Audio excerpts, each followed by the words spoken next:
Diqqat, ajoyib yangilik. Prezident farmoni. Pensiya va nafaqa oluvchi fuqarolar darhol xabardor bo'ling, hozirgina ajoyib xushxabarlar tarqaldi.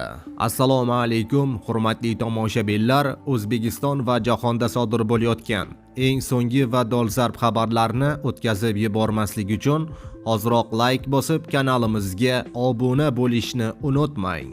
Like bosganlar video oxirida 15 ming so'm egasi bo'lasiz. Diqqat qiling, 2026-yildan boshlab maosh va pensiyalar nafaqalar oshiriladi. Iqtisodiyot va moliya vazirligi 2026-yil uchun davlat budjeti loyihasini ommaga taqdim etdi. Mazkur hujjatda keltirilishicha, kelgusi yildan ish haqqi, pensiya, stipendiyalar va nafaqalar oshirilishi uchun 6 trillion so'm ajratilishi belgilangan. Ushbu mablag'lar xizmatlar narxining oshishi va yangi ish o'rinlarining yaratilishi bilan bog'liq xarajatlarni ham o'z ichiga oladi.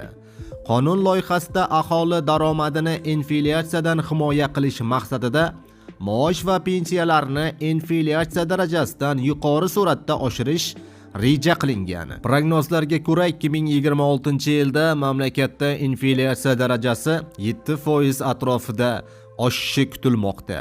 Shundan kelib chiqqan holda aytamizki, pensiyalar 7% dan yuqori sur'atda oshirilishi mumkin, deyiladi xabarda.